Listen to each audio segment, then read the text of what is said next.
All right, episode number 24, or chapter 24 of NIKKE. Let's go ahead and check this out. We are live on YouTube checking out NIKKE. So let's go ahead and get this started. Thank you guys for watching. I appreciate you guys. You're awesome. Let's go. Apologize for the heavy delay in these chapters, as they're the most don't worry about it, brother. the entire story thus far. I want to make sure that my summaries are as cohesive as possible, and I thank you all for waiting. As always, before we begin, a big thanks to my channel Shout out members, to the commanders. and let's dive right into the conclusion of Commanders. the Ark's invasion. Commanders. We begin this chapter inside of the AZX, inbound towards Missilis's medical facilities. As the train makes haste to its destination, a broadcast begins to play on the screen. A report is being issued to the public, one that we know was altered from this chapter's lost relics. In order to reduce collateral, the media is displaying the dire situation as anything but. No casualties from NIKKEs or humans are being broadcasted.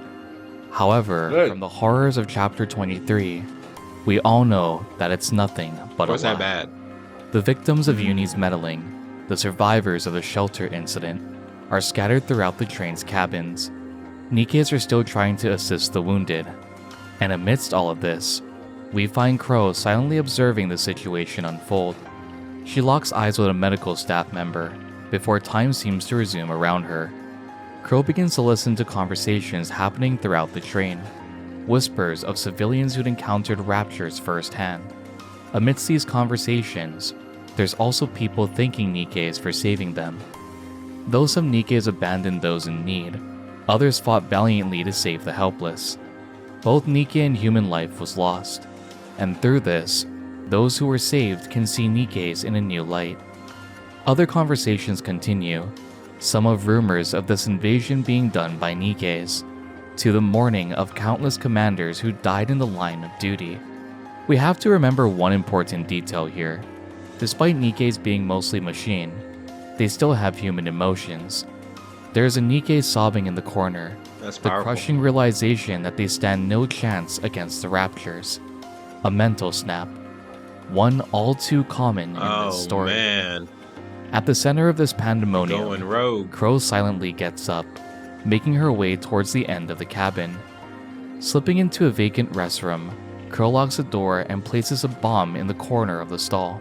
Oh man. Leaving the bomb behind, she passes through several of the train's cabins, a remote control now in her hand. Just like she did before, Crow intends to unleash true hell onto the Ark, and pressing the detonator, she intends to cause more chaos to these poor and innocent civilians. An explosion rings through the AZX. However, no damage can be visibly seen from the makeshift bomb. Fireproof paneling slides down around Crow as a door behind her flies open. Diesel and Solene leap into the fray, guns drawn. Infinity Rail had outfitted the AZX with several special upgrades to prevent this very scenario. Infinity Rail, all being the victims of a previous train bombing, had rigged the AZX to detect detonation signals like the one emitting from Crow's remote. This detector not only disables its frequencies, but can track them as well. This scene holds significant value in Diesel's character especially. Both Diesel and Solene begin to interrogate Crow, asking her to identify herself. Diesel especially seems to be completely off the rails. She's clearly angry, and for those of you unaware, it's for a very good reason. Solene, Brid, and Diesel are all victims of the AFX train bombing, the incident that claimed 500 innocent lives. And for many that were able to, they were turned into NIKKEs following this event. Solene was buried beneath the rubble, watching helplessly as people navigated around her to safety, left to perish from the crushing weight of debris and eventual suffocation. Brid was the conductor of the AFX, being at the forefront of the blast. Diesel, like Solene, was a passenger on the AFX. This incident not only took her life, but the life of her little brother too. Through Diesel's Bond story especially, we see how deeply these wounds have affected her. They cut deep, and even in modern day, she still cannot come to forgive those behind the bombing. Even subtleties with Diesel's character are a memorial to her brother's passing. The strawberry candies that she gives out to children of the Ark aren't meaningless whatsoever. They're a memento to her brother who enjoyed strawberry candies and trains dearly. That's nice. Even her favorite item background and story sheds light on this event. The train set displayed in her favorite item background being the one that she had bought for her That's late very brother. impactful. Needless to say, this situation was about to boil over, and Diesel was about to snap. Pressuring Crow further, she finally gives her smug response. Guilty as charged, she states. Time seems to stand still as a realization sets on Diesel's shoulders. The person responsible for the loss of life, for the bombing of the AFX, was standing right before them. The one who took her brother and her happiness. Bullets fly at Crow's feet as Diesel's rage is on full display. Diesel!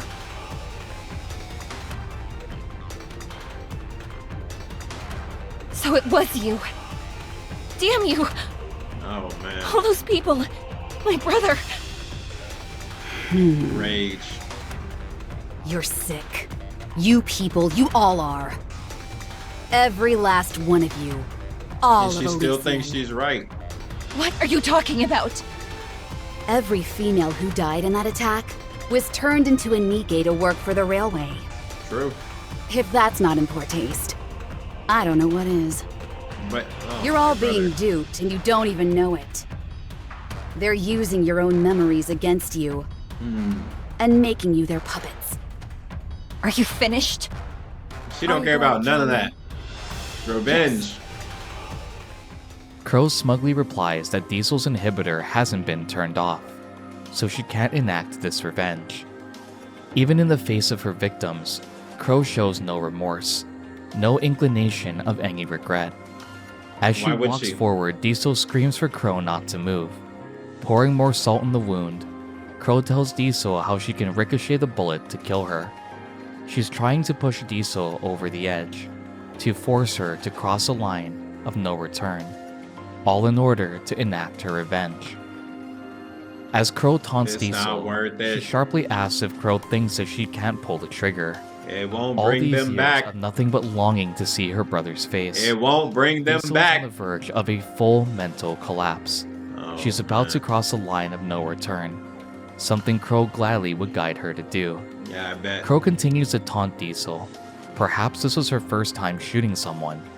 She tries to push Diesel closer to the edge, to abandon her morals and ideals, in exchange for getting closure for the years of hurt she'd encountered.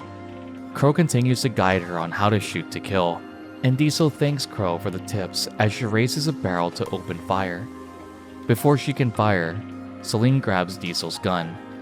Brett had reported the incident so they can't open fire. Celine begs Diesel to not go through with this action. However, it's not that black and white for Diesel.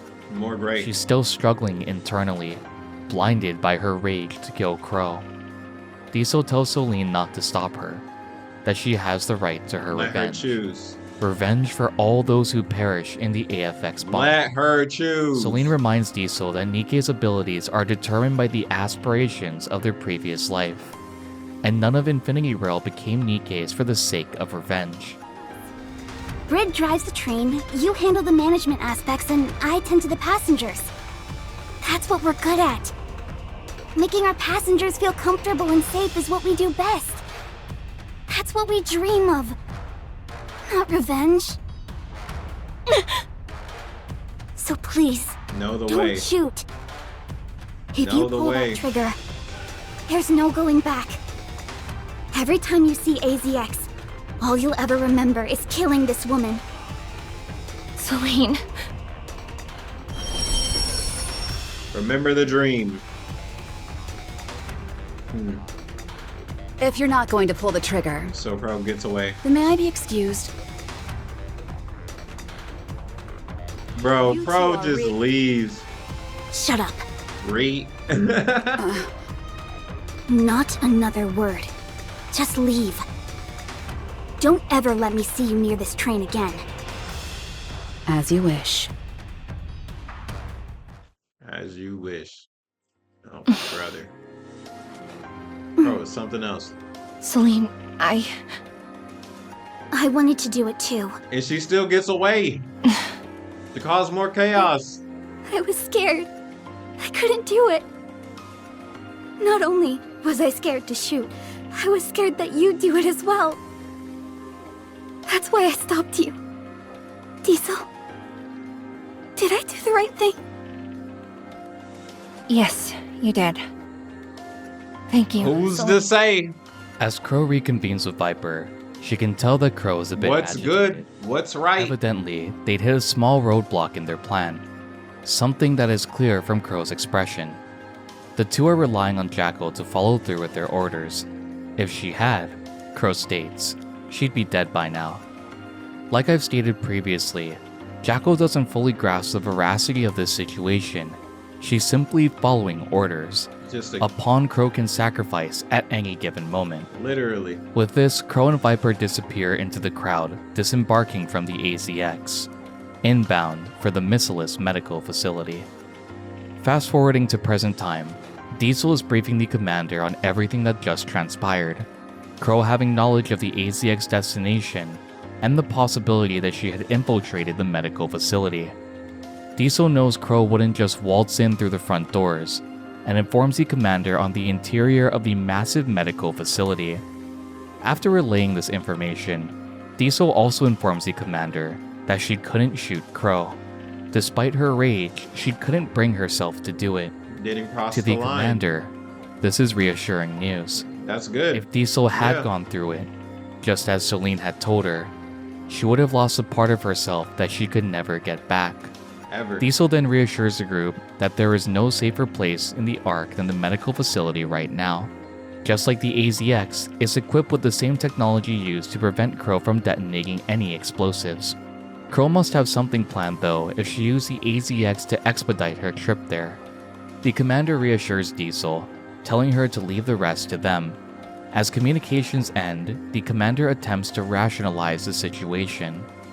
As counters regroup with the commander, they recall the events they just experienced. Stay A rational. small nuance here is the mentioning of Uni knocking the commander out, which in the EN translation isn't brought up until this point. But regardless, I digress. Anit states that Uni had gone haywire, and the commander states that they need to regroup and contact Ingrid and Mustang. While they're doing that, the commander will attempt to contact Sewin. As Counters attempts to patch through with Ingrid and Mustang, the commander informs Sewin of Uni's actions, her being responsible for the false rumor broadcast. Of course, Sewin, being as dense as bromine, completely ignores everything the commander is saying.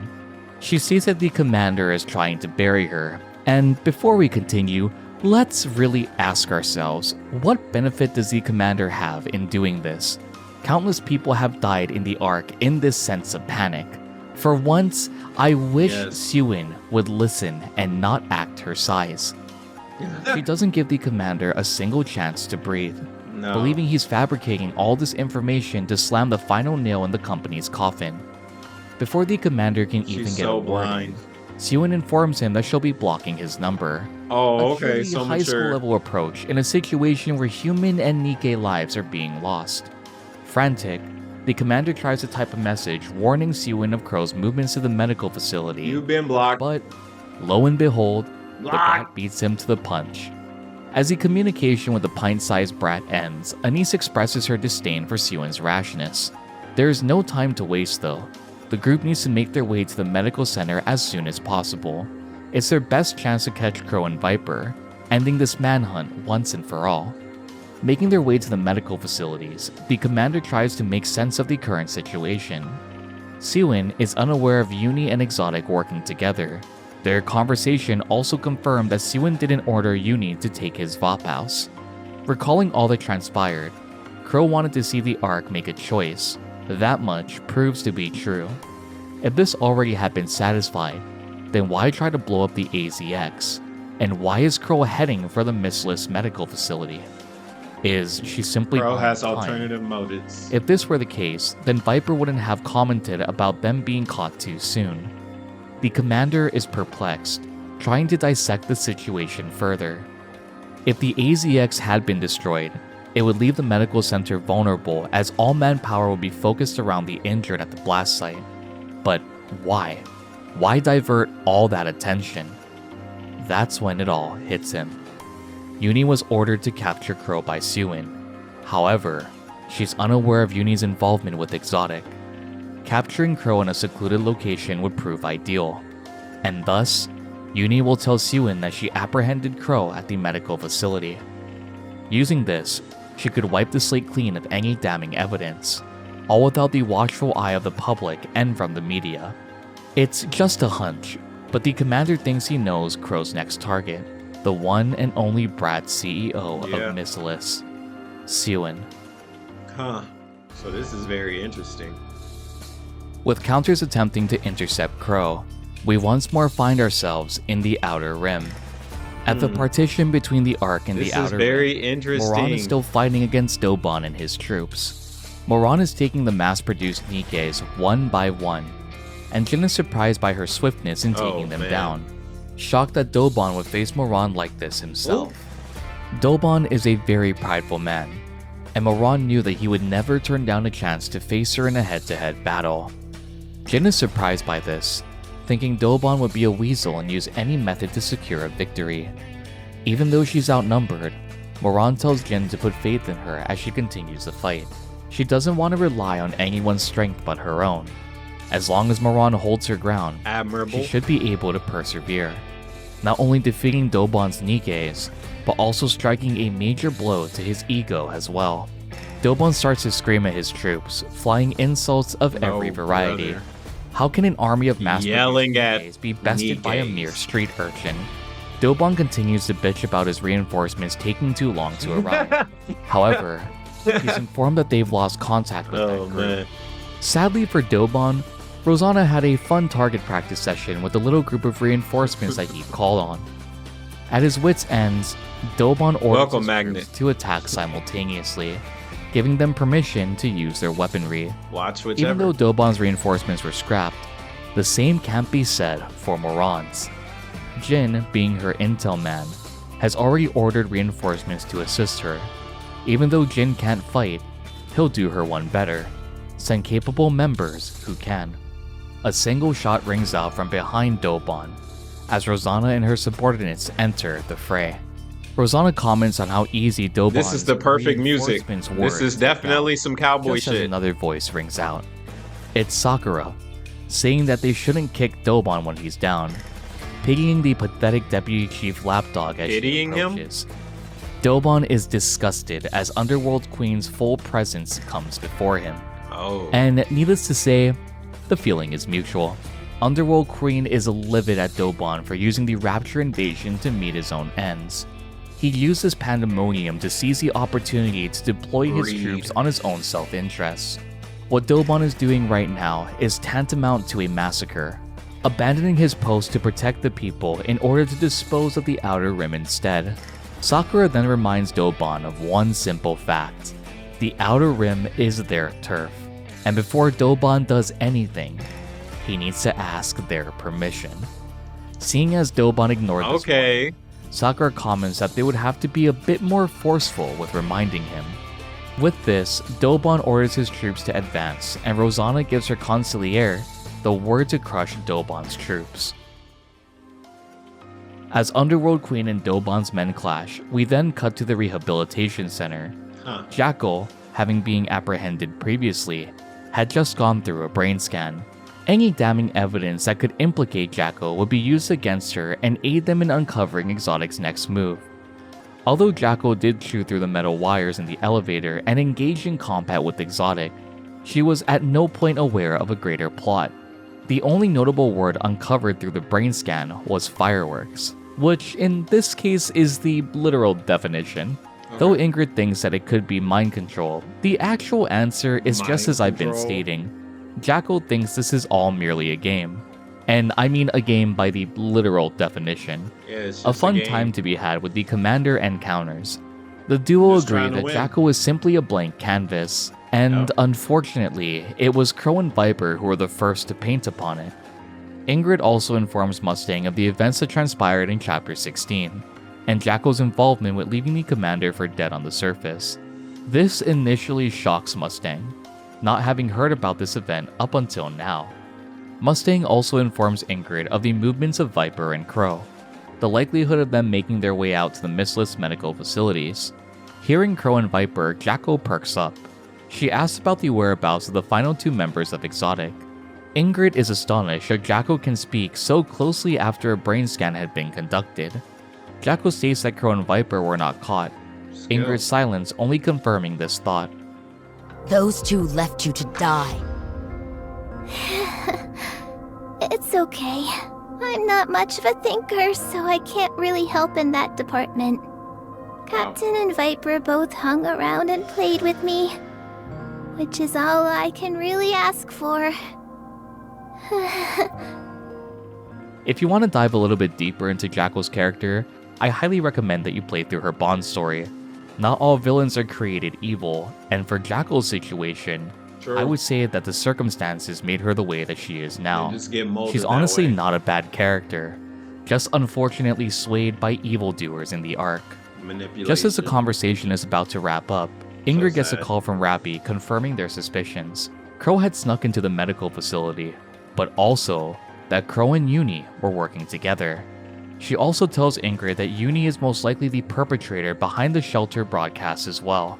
With this information in hand, Counters, Ingrid, and Mustang make quick haste to shut down Crow's plan.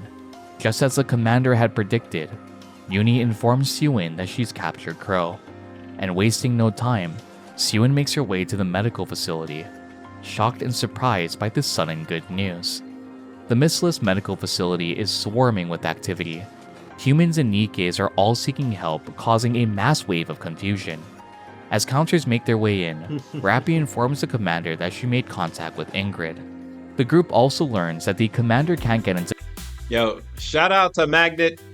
Join the Discord, link down below. Join the Discord. It's lit.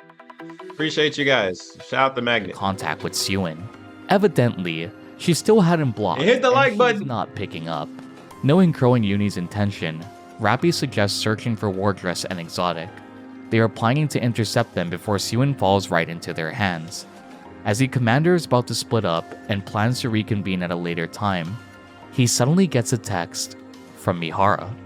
Her text message is simple: Director's office.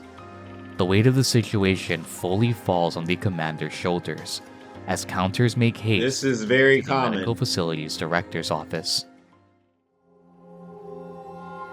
In the director's office, Uni, Mihara, and Sewin all stand in silence. Here we go. Sewin asks if this is some Crow joke. It is obvious Let's that see Crow what wasn't there. happens. Uni states that Sewin is early, and Sewin is quick to snap back that she came as fast as she could. She asks once more where Viper and Crow are, and Uni tells her that they are not there yet, but nearby. Sewin, ignoring all the red flags being flown at her face, Whole goes stop along signs. with this very ominous statement. Sewin pulls out her phone, and to Uni's surprise, she can still modify the parameters of Exotic's bombs. She's not doing it on a missless channel, but Sewin states that she can cover it up later. The bomb is set to detonate once Exotic is in a 1 kilometer radius of her phone, and just as Sewin is about to finish tweaking the app, she suddenly loses sensation in her hand. Puzzled, she asks Uni if she had blocked her senses.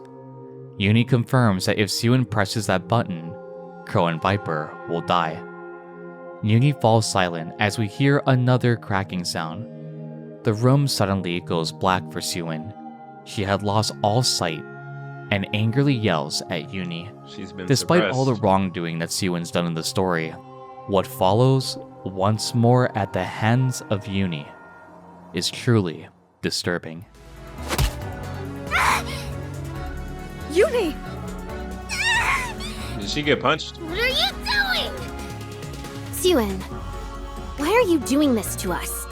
She used the Why Vop do you House? always treat us so poorly? Why do you call us scrap metal? Why do you swear and yell? Why? You crazy hunk of junk! Have you lost your mind? I'll personally see to it that you're disposed of! Blah, blah, blah. Uni, stop! Mihara! Stop. You mustn't go too far. Amidst this brutality, Mihara tells Uni to stop. For a brief moment, Uni comes back to her senses, repeating Mihara's name. Just like Celine with Diesel, Mihara tells Uni that she can't go too far. Mihara understands how Uni feels and insists that they can talk this out. Uni had already made her point, and more needless violence was not necessary. True. Uni's response is cold and simple. This was not her Mihara. You're not Mihara. Wait, what? What? Huh? The real Mihara would always be on my side. Oh. She would understand me. Oh, Huh. yikes. I may not remember everything, Uni, but I remember what kind of person you are. You're kind. You wouldn't hurt anyone. So please, stop this. You don't remember anything! How can you say you know me? You're an imposter! You're not Mihara! The real Mihara is dead! Imposter. You're not her! Suen killed her! Oh, whoa. Oh. And then turned her into a NIKKE. Suen must die! Die! Die! Die! I said die! Uni, amidst all this, realizes something very simple. Wow. She can't do it. She can't go through with it. Despite this, the commander gave her something that can overcome that. Yeah. Just as she's about to continue, the commander bursts in, right on time to save Suen from this brutal death. The commander and counters are horrified at the scene before them. Suen is lying on the ground, beaten to a pulp, and Uni is the sole perpetrator. Uni is puzzled that the commander is there, but comes to her diluted conclusion that he's also there to kill Suen too. Suen had made him suffer a lot, and Uni tells the commander that she is there for him. She had made it possible for her not to be able to move or see. She hauntingly states that they can kill Suen together. No way. Rappy, weapon drawn, tells the commander that she Absolutely has not. a clear shot. However, the commander tells Rappy to wait. The commander looks to Uni and tells her to stop. She's puzzled and asks why. Why is everyone telling her to stop? She always has to be the one to listen to others' orders. Her anger is finally beginning to boil over. Amidst all this, the commander vows to make sure Suen is delivered to justice and that he'll seek out help for Uni. He'll do everything he can to ensure that. With a light chuckle, Uni tells the commander that he's repeating himself again. The words that he spoke in Chapter 4 were a promise to Uni, one that he couldn't keep. Mihara had her memories wiped and Wardress was ultimately discarded by Suen, seeing them as nothing but failures. As the commander continues to plead with her, Uni shoots herself with the Vophouse bullet. Uh-oh. Hauntingly, So let's Uni see what begins happens. to giggle as she states that her head has never been clearer. She feels like she can do anything, and with a sense of freedom, Good. Uni then says that she'll kill both of them, Suen Oh. and the commander. She's Seeing that crazy, talking crazy. is no longer an option, the commander gives the order to Engage. apprehend Uni. This order comes far too late though. Uni is able to block every single sensation in each of their bodies. Due to the high potency of Vophouse, the effects are much stronger on the user. The got a commander's vision Rinnegan. begins to get blurry and his legs fall weak. The counters collapse to the ground in a heap. The commander is unable to move or even speak at this point. His body refuses to move. All the while, Uni is delighted to be able to block this many senses all at once. Uni proceeds to continue She's OP. beating Suen. However, man. this time, something doesn't seem right. Suen isn't feeling any pain. Infuriated, Uni looks to Mihara, who had swapped senses with Suen. This enrages Uni, who once more calls Mihara an imposter. She taunts Mihara, saying she knows that it can only last for 10 minutes. Pulling out a gun, she points it at Suen, ready to end the source of her suffering. Suen! Say goodnight. Is this game over? Uni!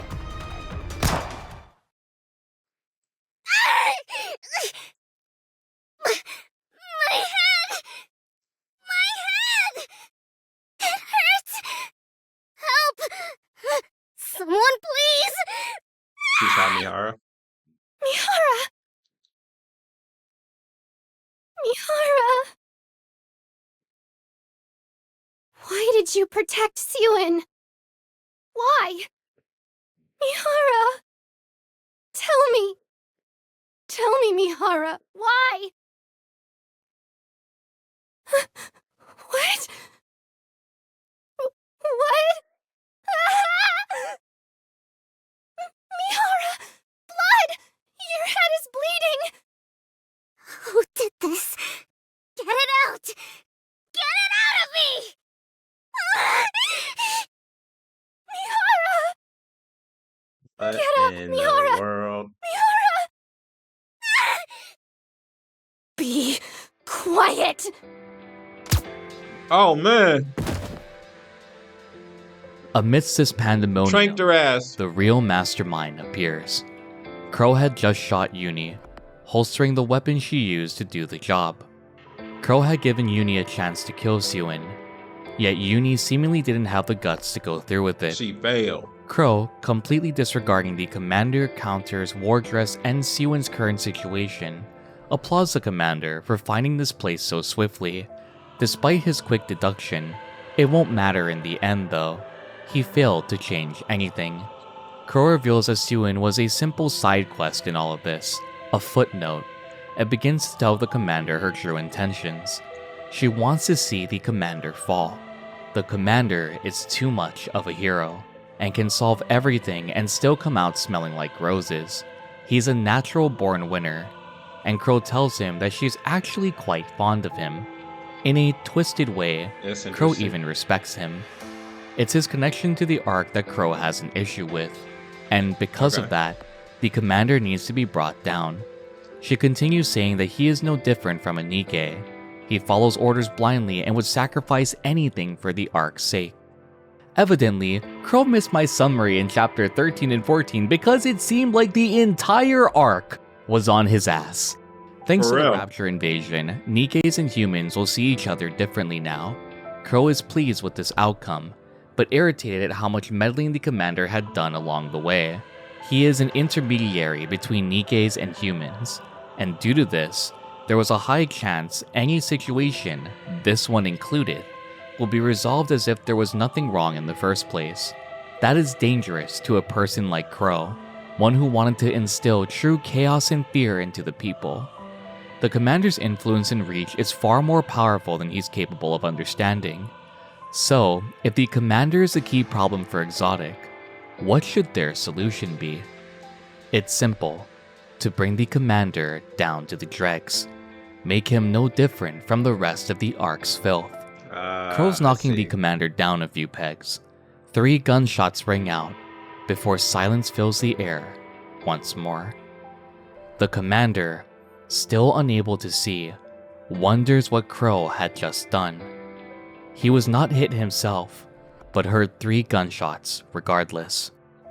3 gunshots for 3 NIKKEs, No. the counters. Crow states that the conclusion to knocking the commander down is for him to kill NIKKEs with his own hands. Crow wonders what will happen to the commander in the moments of his downfall. Once he crosses that line, he will never be able to return. His hands will be stained with blood, permanently dirtied and unclean. Crow uses this leverage to tell the commander to hate her, kill her, and avenge those who fell by her hand. Using all his rage and strength, the commander yells out Crow's name, only to be met by laughter at the exclaim that the commander will kill her. She hopes those words hold true, and with the commander blinded and broken, Mihara, Uni, and Siwin lifeless, and the counters terminated, Crow bids the commander farewell. As Crow leaves the room with Viper in tow, the commander is able to stand, and finds himself amidst the aftermath. Mihara is lying on the ground, There's a bunch of lifeless, insanity and so going is on. Uni. Siwin is convulsing violently, foaming at the mouth, Yeah. and counters, She got beat up. Neon, Anise, Rappy, are all motionless on the ground. No way. Seeing the horror firsthand, the commander goes against all of his morals. time for talking is over. He has to find Crow and kill her. As Crow and Viper make their way through the halls of the medical facility, Viper asks Crow where they're headed. Crow tells her that they're heading to the surface because the commander will be following them up there. They need to put as much distance between them as possible in order to let the resentment in the commander build. Viper said they should go back for Jackal. However, Crow states that won't be necessary. Jackal knows they won't come for her. And as for Viper, as Crow states, who knows what will happen to her? Viper begins to question Crow's actions earlier. Was all this with Uni and the counters really necessary? This puzzles Crow, asking Viper what had gotten into her. It's unlike the sly snake of Exotic to have feelings of remorse like this. Viper feels faking a death would have been enough to send the commander over the edge. So why go so far as to actually kill pointlessly? Crow asks Viper if she's worried about what will happen to the commander, and Viper's response is she'd be lying if she said no. Even with her affiliation with Crow, it seems that the commander had melted the cold exterior of Exotic's snake. Crow tells Viper that she's been aware of her aiding the commander, seeing it as first her toying with him, but now she's starting to second guess herself. Viper feels that the commander has always tried to help them, no matter what devious act Exotic put him through. He always tried to see the good in them, saying he'd be on their side in order to ensure that they turn a new leaf. Even after all the things that Uni did, he still never gave up on her either. Crow had always viewed the commander as someone who'd spew honey words in order to gain everyone's affection. Viper, however, feels differently. She feels the commander is genuine. Viper states that this time, Crow went too far. Following this comes a revelation from Viper, the reasoning for her shift in character. Crow asks if Viper had fallen for the commander, and at first, she vehemently denies it. To her, honey is just a plaything that gives her a form of amusement, and once a toy breaks, it's no longer usable. Because of this, Viper took special care with the commander. Despite this response, Viper freezes in her place. No, that wasn't the right answer. To Viper, the real answer was now clear. Yes, that's it. I've changed. It's been that way for a while now. That's why I can't stop thinking about him and wanted to help him so badly. I guess I have fallen for him. Another one joins the harem. Only just now figuring this out. It all made sense now. The shift in Viper's character, her sudden questioning of Crow's actions. She didn't just care for the commander, but was fond of him too. For Viper, this was the first time she truly fell in love with someone. She didn't want to put Honey in any more danger, and feels her time with this little scheme is over. She contemplates turning herself in so the central government can grant her leniency. The government. All Viper did was send a few good luck. Nearly as damning as Crow being the ringleader of this operation. If you say so. Finally, the venomous snake had poisoned herself. Viper fiddles with her phone as Crow continues to mock her. She thought Viper would put up more of a fight, and with the giggle, Viper asks Crow if she knows who she just sent a little text to. And before Crow can respond, a familiar face emerges. Once more, one seeking revenge. Oh, let's go, best girl! At Crow, not only for leaving her to die on the surface, but also for blasting a hole in the Ark.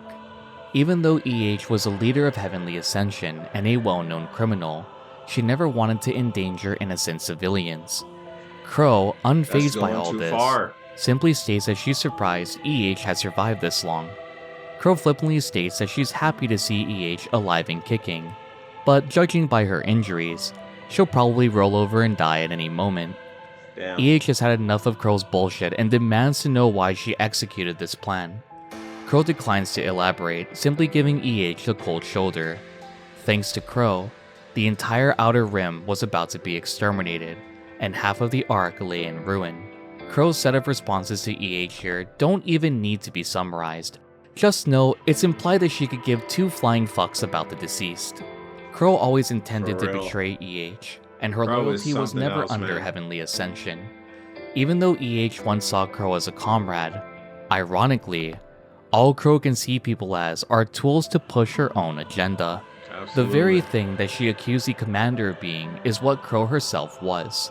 Someone who uses and discards people as she pleases. Putting She was aside their differences for the projecting. time being, Viper offers to help EH. The two gang up on Crow. However, EH's injuries are still too drastic for her to fight at full capacity. Crow keeps taunting her, saying all they have to do is wait a little longer and she'll roll over and croak. Before that happens, EH is fully intent on killing Crow with her own hands. ARC troops will descend on their location soon, seeing as they dispatch most of the wandering raptors in the ARC. Oh, Knowing nice. this, Viper prepares a full surrender. Before EH can kill Crow, Surrender. someone else emerges. One that has the same hatred in his eyes for the mastermind of the ARC's invasion. It's the commander. And this Okay. time, his demeanor is cold, and his eyes ablaze with anger. Viper happily approaches the commander, relieved that he had joined them. Oh, But man. this time, He's the changed. commander gives Viper the cold shoulder. Viper tries to get through to the commander, advising him not to kill Crow and instead turn her into the authorities. Even if under her arrest. intentions were pure in this instance, she's deceived the commander one too many times for him to trust her. She never does anything for free, and it's not different this time around either. She wants the commander to put a good word in for her and reduce the possible harsh judgment that she received by Enoch. The commander coldly Wow. asks Viper what scheme she's conducting this time, and Viper tries to tell him that there's no trick. She's willing to surrender and hand over Crow. This time, there's no deception, no deviation. But understandably, the commander can't come to accept that. Can't trust her. For the first time, we see the words sting Viper as the commander brushes her off. The venomous snake had finally felt the pain she'd inflicted on many before. The commander pushes her aside, and Viper locks arms with him. He can't kill Crow. He can't cross that line of no return. The commander simply tells her to let go. Even if she means well in this moment, the commander can't be too careful. If the commander's words didn't sting, his next response surely did. After he's done with Crow, Viper is next. Oh, The scene snap. then transitions to the hospital room. Ingrid is with Siwon, who is recovering from the brutal beating that Uni had given her. Siwon still isn't faring too well Commander's due to the sensory swap changed. between Mihara and Siwon. She has sustained a substantial injury when Uni has shot Mihara in the head. It'll take some time for Siwon to recover, and before she can regain mobility freely. Understandably, Siwon is agitated, but her condition will only worsen if she stresses herself further. Ingrid informs Siwon of their current situation, that the commander is chasing down Crow and Viper. As for Wardress, they have been taken to the repair center for the time being. Siwon vents her frustration as she fumbles for her cell phone. With trembling hands, she opens the detonation app, but Wait, before what? she can Oh, activate it, man. Ingrid attempts to intercept her. Oh, Through the struggle, Siwon cries out, realizing she had detonated the wrong caller. wait, what? Back in Bro, the halls, what? Viper is still trying to plead with the commander, doing all she can to try and show him that she's sorry for everything she'd done. However, for Viper, it seems that her time had finally ran out. Wait, this is. Oh, man. So, this is how it ends. Oh, man.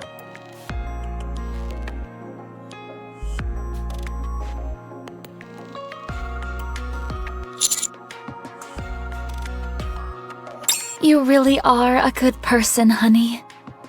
Even now, you want to help.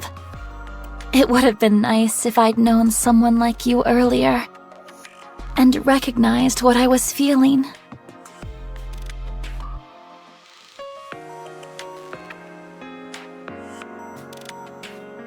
Oh, man.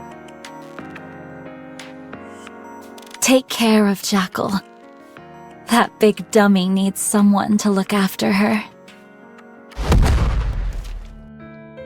For the first time in NIKKE's story, Viper appeared genuine, and of all times, it was in her last moments. The commander is frozen in his tracks, and Crow uses this opportunity to escape. EH is at the mercy of her injuries, and yells for the commander to stop Crow. With this, he sprints after her before she can reach the elevator. Not long after, the commander successfully intercepts Crow and a fight ensues. Being a NIKKE, the commander struggles to take Crow down. All the while, he's demanding to know why she did all of this. He points his gun to her, demanding an answer. She tells the commander that the reasoning is simple. I told you. I want to see you fall from grace. She wants you to be And the I bad think guy. I've succeeded. You should see your face right now. How many times in your life have you ever made that expression before? I'm probably the first person to have ever seen it. That alone is the sweetest reward of all. To the commander, the time for talking was over. Oh, man. Even if Crow was dealt a bad hand in life, she didn't have to resort to this just to get even with the world. Everyone has bad days and wants the world to burn. But ultimately, they don't act upon it. Most people are sane enough to realize the ramifications of one selfish action such as that. Destroys But for everybody's Crow, life. she's too far gone to realize the damage is done for her own personal gain. No one will mourn Crow when she's gone. Every single bridge had been burned by her own hand. She had nowhere to go, and no one to turn to. There's nothing left for Crow. Her sarcastic response is it's the same for the commander. Considering how she had just killed counters, he's just like her now. Someone with no purpose and no one left to turn to. The commander is fully intent on killing Crow. Any previous morals he stood by can be tossed into a burning fire. If it means cleansing the world of someone like her, the commander will gladly pull the trigger. Crow asks him if he's going to shoot her, and he replies, I am. Then let me become your first. It's an honor. A single gunshot rings out as Crow collapses to the ground. The round wasn't fired by the commander though. Somebody Puzzled, else he took hears it. a familiar voice behind him. It's Rappy. The commander is silent as Rappy tells him to drop his weapon. You can't get She your gently hands dirty. presses her hand against his, lowering his gun. With a gentle smile, Rappy is relieved that the commander is alive. The two, having subdued Crow with a suppression bullet, can finally breathe a sigh of relief. With his most loyal NIKKE at his side, the commander and Rappy make their way back to reconvene with the counters. Regrouping with counters back at the outpost, Neon recalls the events that happened between Rappy neutralizing Crow and counters returning to the outpost. The central government had conducted a brain scan on Crow, which Government. verified her being the ringleader of this operation. In addition, it also confirmed that those affiliated were merely pawns Crow used to enact her scheme. Her punishment is still being decided, and due to her unique circumstances with Nymph, Ingrid had issued experiments to be conducted on her. Crow can seemingly control Nymph with her sheer will alone, and this, to Ingrid, requires further testing. These scans will be far from routine. They'll open up Crow's brain and dig Now as she's much gonna as they be need tested. to in order to find whatever it is that they're looking for. Oh man. After this, Enoch will lay judgment upon her. And then Hearing AI. a satisfying end to Crow's capture, the commander then asks about Underworld Queen. We learn that Dobon had tried to pull the wool over Mustang's eyes. He still insisted that the invasion could have only come from the garbage heap that is the Outer Rim. He even states to have seen EH with his own eyes attempting to ascend the elevator with a bomb. Mustang asks if there's any evidence to back up these accusations. Despite Dobon's insistence, Mustang has another conclusion. Each and every member of the Outer Rim was unarmed, and due to this, Mustang fails to understand Dobon's reasoning for bringing an entire army over to eradicate them. To Mustang, it sounds like Dobon was in the process of conducting a massacre. And I want to stress here, Dobon does not deny this. He literally does not refute Wow. So anything he that says, Mustang yeah, is saying here. I was He gonna do simply this. snaps back, What the heck? asking what Mustang would have done about it. Oh, To Dobon, man. he could have wiped What? the outer rim off the map, and Enoch wouldn't do so much as bat an eye. Mustang is quick to challenge this though. That's crazy. The only reason why Enoch hadn't stepped in is because she's fully aware that Underworld Queen can crush Dobon like an insect. To Mustang, Dobon is foolish for thinking the outer rim doesn't benefit the arc in any way. Dobon thinks Mustang is just talking bullshit, but Mustang's cold response is basically to fuck around and find out. Let Dobon enact his plan and see what the ramifications are if he does so. Just like the chicken shit commander that he is, Dobon says that he doesn't feel like it right now. Due to the circumstances of Dobon storming the outer rim, he's indebted to Mustang now. In a sense, Underworld Queen also saved his ass from true punishment by Enoch. Anise states that Mustang did make some sacrifices as a result of this though. Due to Underworld Queen roughing up central government troops, they were scheduled for a mind wipe. However, Mustang made a deal with the Ark.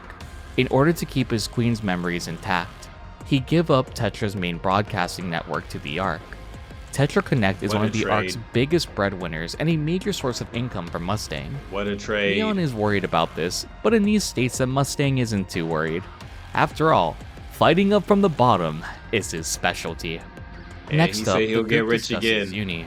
She's in a catatonic I like state that in the Ark's mentality. rehabilitation center. I'll get rich She's in again. solitary confinement and is Absolutely. refusing to speak. In addition, running a brain scan on her is now impossible due to her nymph being destroyed by Vophouse. As a result, the central government is at a complete loss. She won't be forgiven for the shelter incidents, rightfully so, and Uni will remain locked in confinement until the Ark can figure out what to do with her. As for Mihara, things aren't faring too well for her either. The damage was extensive to her brain, and Mihara was immediately sent to the repair center. Despite this, her nymph interfered with surgery, resulting in a memory wipe. Mihara's nymph was re-uploaded, and she should be recovering in the medical facilities as of now. It was seen that the dust had finally settled, and finally, everyone can breathe a sigh of relief. As for the reports for the cause of this event, Rappy informs the commander that the central government will attribute it to the deterioration due to the facility's aging. They'll cover The it up. public will think this nothing more than a freak accident, not Oopsie. something done by one of their Nothing own crazy. Nikke's. Yeah, nah. If word got out that this was a Nikke's doing, the central no, government's that'd be terrible. reputation would hit rock bottom. Absolutely. Ironically enough, We gotta due to cover it the up. invasion, popular opinion on Nikke's were at an all-time high.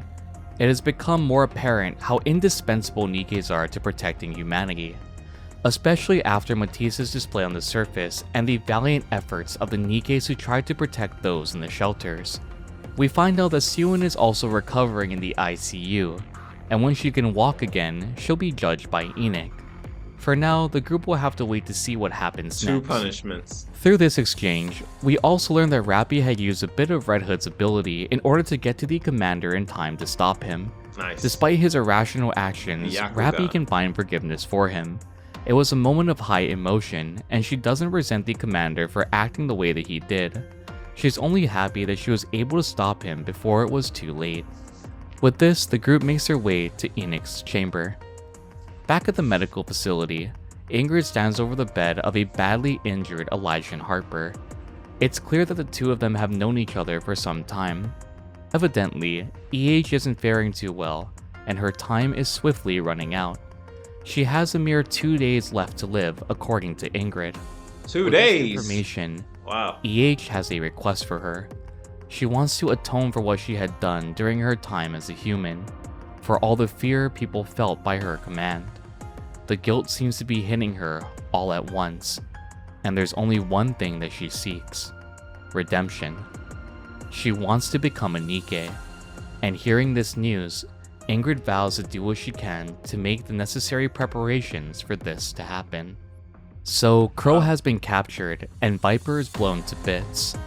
But Becoming immortal. what about Jackal? We find To her in the atone. Outer Rim, laughing alone.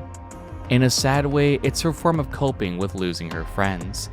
As she continues to mope, one of the biggest twists in this chapter plays out. What's the fun of laughing alone? Want me to join you then? Ha ha ha ha. Viper! Hey there, kiddo. How you holding I'm up? confused. I thought she blew up. You're okay? You're all put together again! Apparently, the angle was off just a tad, and the brunt of the explosion missed my brain. Having said that, my head was completely blown to smithereens, so I had to get a new one made. You're kidding! That's amazing! Yeah, alright. You bet it is. And it's all thanks to a special someone grasping at my collar. I owe him my life. Now I like him even more. Viper just seems happy that she could turn the situation around slightly.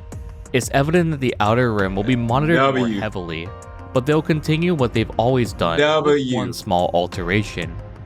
Viper states that this time, there will be no more lies or deception. With the venomous snake abandoning her fangs, the era of exotics meddling seems to be over, as a new chapter begins. Back in Enoch's chamber, the commander finally gets to hear his verdict. Due to the situation in the Ark, Enoch will have to make their meeting quick. Enoch goes over all the commander had done, from capturing Crow and resolving the situation with the shelter incident. In addition, he also aided in fending off raptures in the Ark. Enoch issues him a promotion of 3 ranks.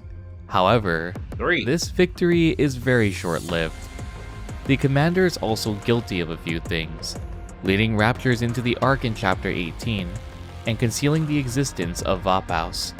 Due to this, his newly acquired 3 ranks will be revoked, leaving him as he was before. Bro, that's crazy. Before the commander departs, he poses a question to Enoch. The Ark sustained heavy damages. That much is true. But he wanted to know what the worst case scenario for the Ark would be. Enoch states that if 2 or more heretics breach the Ark, there is little to no chance of survival. Luckily, Dorothy was present when Nihilister entered, so they survived by the skin of their teeth this time around. The commander then asks for Dorothy's whereabouts, which Enoch cannot disclose. With this lackluster meeting, the commander encounters Exit Enoch's chamber. As we transition back to a briefing room, we are met with Birmingham and Dorothy. It is revealed that Dorothy had visited the Ark early, Birmingham having given her orders to come at a later date and use a secret elevator. Yes, there's just more secret elevators. A secret elevator leading to the Ark from the surface. Really? It was lucky timing that these citizens were in the shelter and hadn't been on the streets when Nihilister attacked. Birmingham feels that it would have caused unnecessary panic.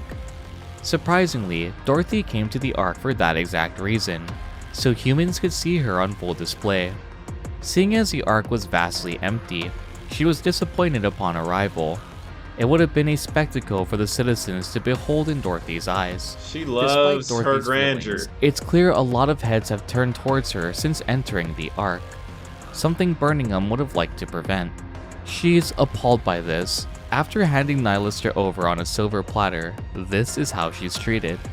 If it wasn't for Dorothy stepping in, the Ark would have been burned to a crisp. Birmingham retorts, saying they could have handled themselves. Dorothy's arrival was so ostentatious that there's many hoops that he must jump through to get the situation under control. This makes no sense to Dorothy.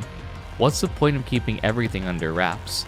Birmingham states it's simply because he's scared. This confuses Dorothy further. Why fear her when the enemy is beyond the Ark? Birmingham states that if a pilgrim descended upon the Ark and declared war, it could cause pandemonium. Absolutely. Any suspicions towards her have been assuaged somewhat thanks to her taking down the heretic. Yet he still doesn't know what she's after. Dorothy understands where he's coming from, and tells him that she would like to make a pact with the Ark and wants to be the ambassador of that pact. They should start off with something simple, and that is the sharing of their technology, resources, and manpower. In addition to this, Birmingham also receives a USB detailing Eden's optical camouflage technology. Before Dorothy leaves, Birmingham asks why of all times Dorothy chose to communicate with the Ark now. Eden had been radio silent for so long. Dorothy's response is that the time felt right, and a certain commander may have pushed her to finally pull the trigger. With this, Dorothy leaves to explore more of the Ark, accompanied by the ACPU. Back in the Ark, Polly and Miranda resume their duties acting as Dorothy's guide. The three reconvene and share some warm words upon meeting each other once again. Dorothy wants to go somewhere heavily populated, but unfortunately, that's impossible with the current circumstances. Nobody's around. Everyone is still waiting inside the shelters, and the doors will only be open once all raptures are eliminated. According to Miranda, it'll be around 2 days before things will return to normal. Dejected, Dorothy 2 days then of asks to raptures visit to kill? MMR. Evidently, not all areas of MMR are off limits. The deepest recesses are top secret. However, the surface floors are open for general visitation. Without hesitation, Polly and Miranda lead Dorothy to MMR. Upon arriving, it's clear that Dorothy had a purpose for coming there. She remarks that this is a place where Cecil used to work. Yes, Cecil, the brilliant researcher who fled the Ark, who developed Eden's technology. She was once a researcher of MMR. Polly and Miranda give Dorothy a generic tour of the Ark's technology and experimental pieces. Walking around, Dorothy notices a tightly shut metal door. Polly informs her that the door leads to the deeper recesses of the facility, and that's where the Ark's core technology is stored. Due to this, access is only granted to a select few individuals. As the tour continues, something appears to be off with Polly and Miranda. While touring the second floor, Miranda becomes groggy as Polly feels a strange feeling wash over her. Before fainting, Polly advises Dorothy to get out of MMR. Even though this may seem like a scheme by Dorothy, trust me when I say this, it's anything but. Polly and Miranda aren't dead, but just unconscious. Something had depleted their energy, or had knocked them out in the air. Dorothy suddenly hears some buzzing noises as an arc of electricity flies by. The machines in MMR instantly losing all power. Dorothy quickly finds the culprit of the situation. The alpha particle concentration in the facility is through the roof. All circumstances say that this should not be the case. Dorothy decides to head back to the door leading to MMR's lower floors. The concentration of alpha particles near the door are enough to even make Dorothy lose motor control. Dorothy takes hold of the door, ripping it apart with her bare hands. As she enters the inner facility, it's quiet. Too quiet for Dorothy's liking. Too quiet. Dorothy sees several NIKKEs lying on the ground motionless. Whatever happened to Polly and Miranda seems to have affected them as well.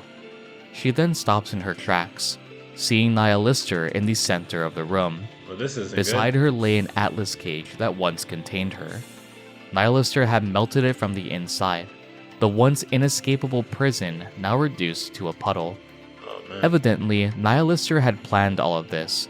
Her character, the Are you Ark serious? taking Oh, the no. imprisonment in the Atlas cage.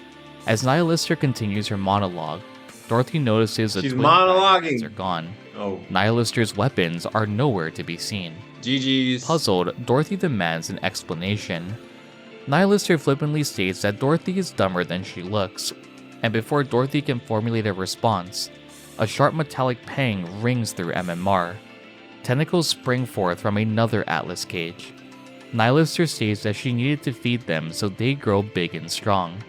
Hauntingly, Enix's worst case scenario was about to come true. Oh, man. Back in the outpost, Enix is on the line with the commander, urging him to make his way to MMR immediately. There's a large amount of alpha particles emitting from deep inside of MMR, and it's impossible for Enix to conduct any scans at the moment. The Ark is rallying its forces and dispatching them to MMR, and Enix advises the commander and counters to rendezvous with them there.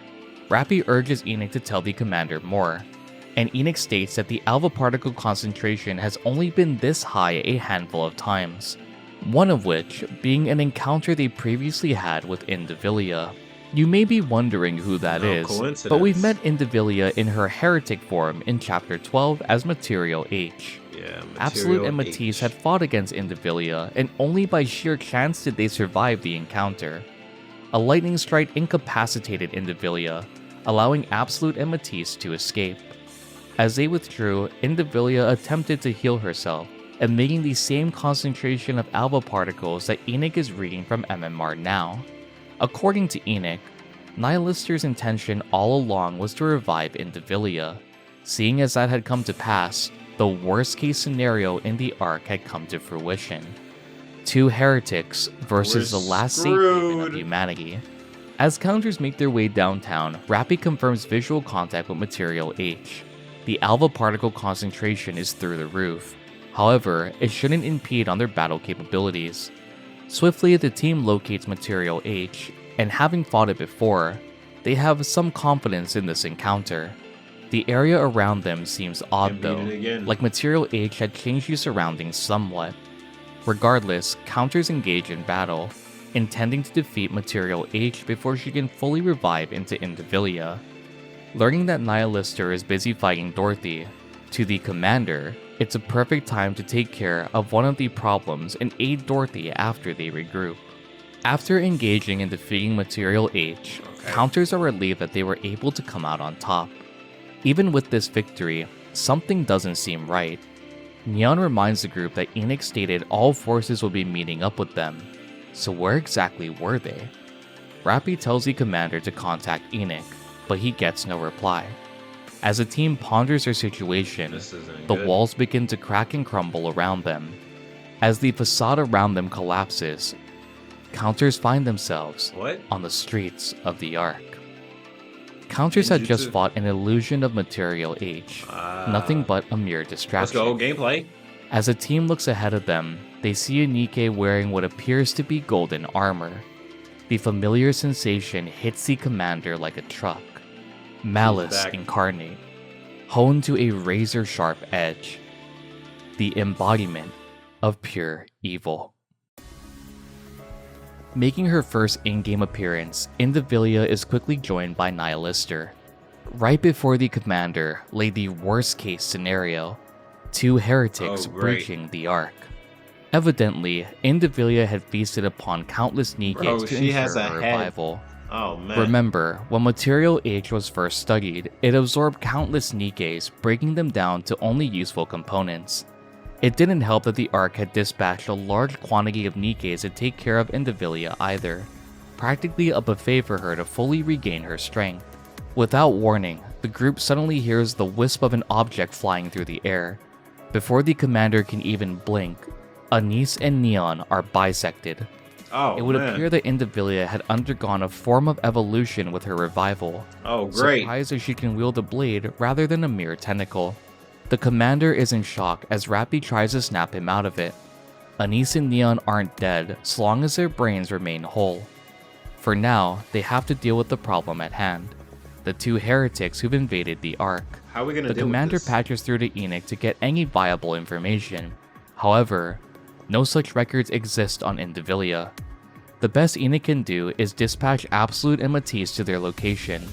There's only one problem. It would take them 20 minutes to get there on foot. Even if they did Even act when they as showed support, up.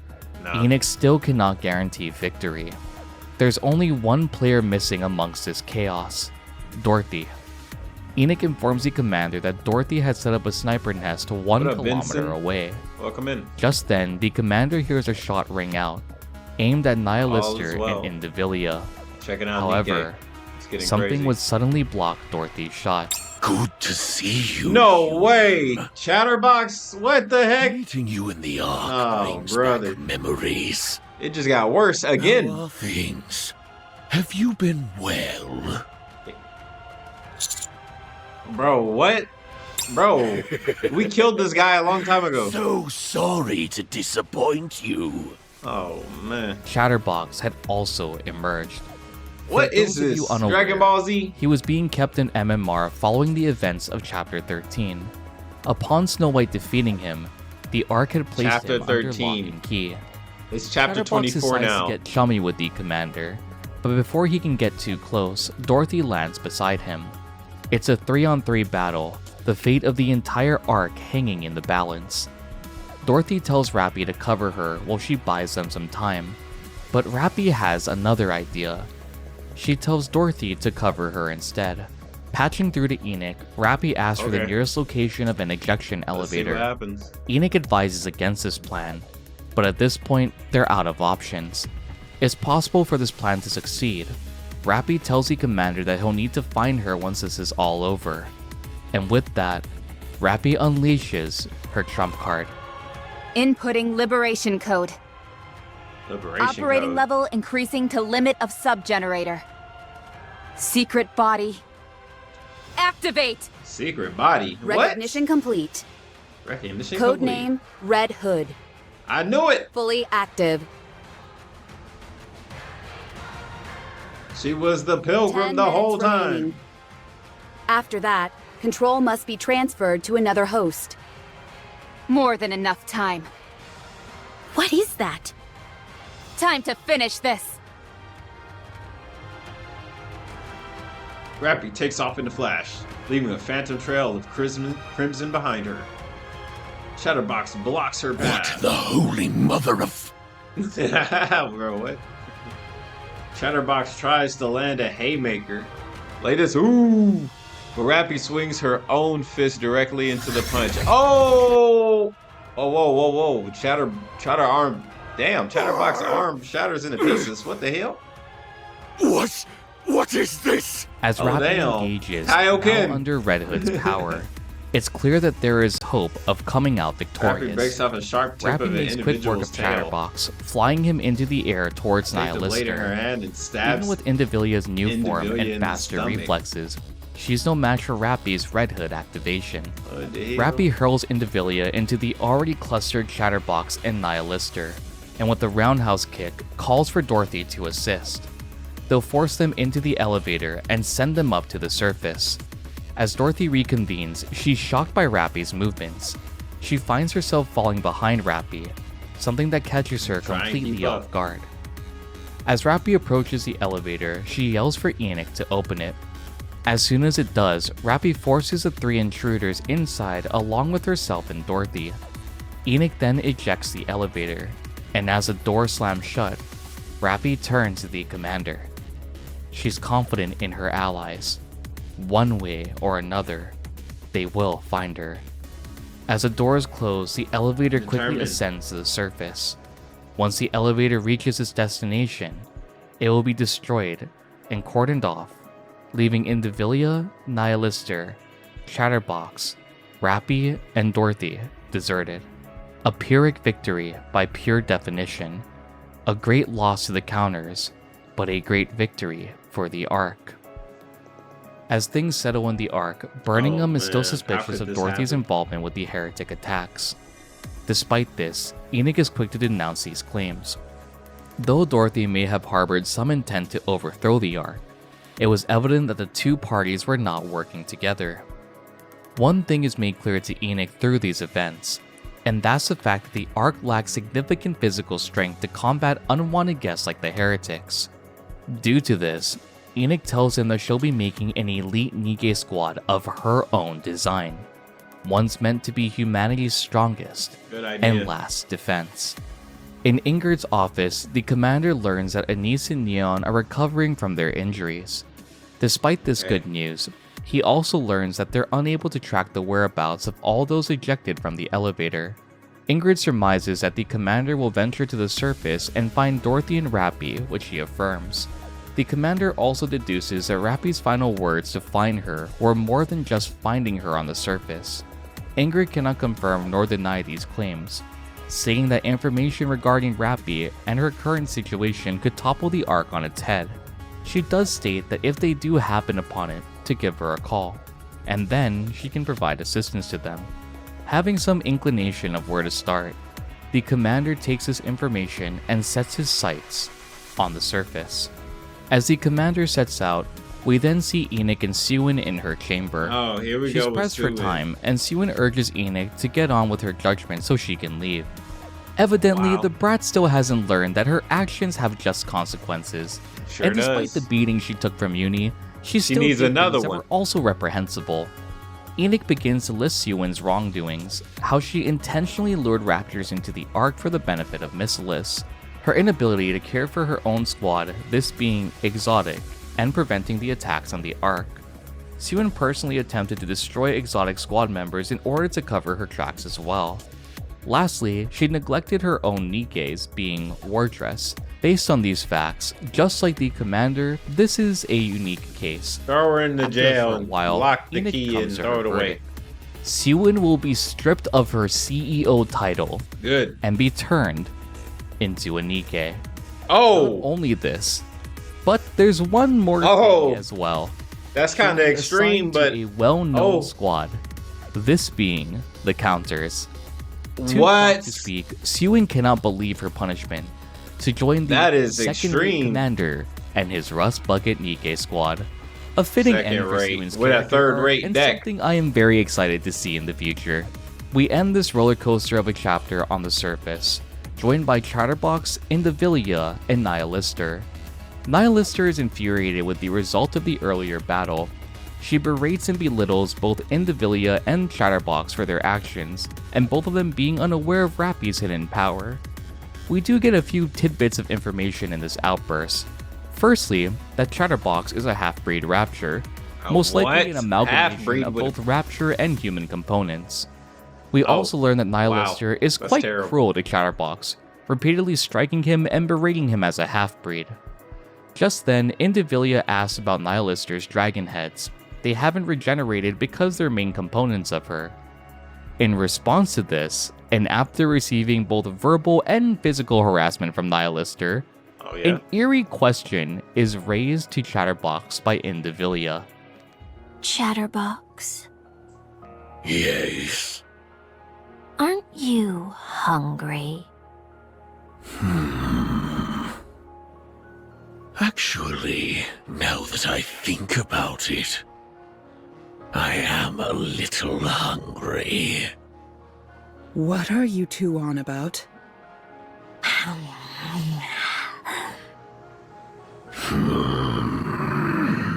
Whoa. Don't you dare! Stay back!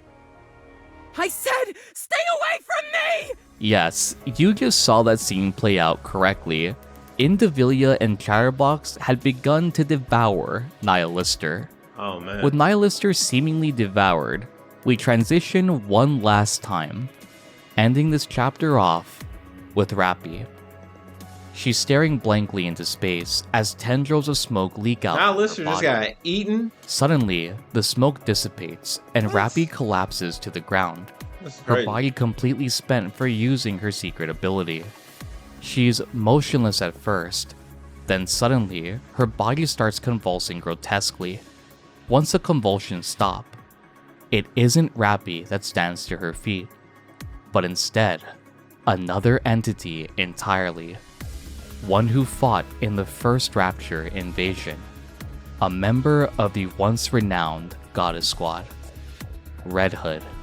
Red Hood. And with that, we end the Invasion Saga in NIKKE's story. A true roller Wow. coaster of emotions and events. For With real. Red Hood re-emerging, the commander will have to somehow bring Rappy back. But the only question is, will Red Hood allow him to do so? How did you enjoy this chapter? And what That was was your insane. favorite part of this roller coaster of a ride? Be sure to let me know in the comment section down below. Bro. Merry Christmas, Commanders, and I hope you all Oh, yeah, have a Merry happy Christmas. holiday Oh, this was 2 weeks season. ago. Thank you all for joining me, and I will see you all in the next video. Gianne. Yeah, Pyrex. Absolutely amazing. NIKKE chapter 24. Yeah. Absolutely insane in many ways. Chapter 24. Suyin becoming a NIKKE is crazy. I did not expect that at all. At all. But to see that that's the case, that's I'm shocked because that's like, bro, that's got to be too far. But I guess it's not. The AI has spoken. All hail the AI. But yeah, that was absolutely amazing. Thank you guys for watching the stream, for hanging out. We are ending the video and ending the stream. So I appreciate you all. This was dope. Pyrex, NIKKE community, you guys are awesome. Thanks for coming by, hanging out. We had 167 people show up. I appreciate you. And all the people that left the donos, you guys are great. Shout out to everybody that came in. Whew, 60, Satellite Sapling, Resto Chesto, Izzy, Pie Hits. I'm tired. And Magnet and Vincent. You guys are awesome. Appreciate you guys. So I will end the video and end the stream. You guys have an amazing night and new year. Happy New Year. Happy first week of the new year. Hope you guys complete everything you guys are trying to do. And until next time, next stream we might be doing something. I'm not too sure. But yeah, I'm going to be vlogging. I'm going to be documenting. I'm going to be doing a bunch of stuff. So whenever I do get these streams, please come by, have fun, just chat, hang out. And I'll be sharing with you guys the human experience. Until next time, it's your boy KhunShawn. Comment, rate, subscribe, join the Discord, hit the like button, and share it with your friends. Peace.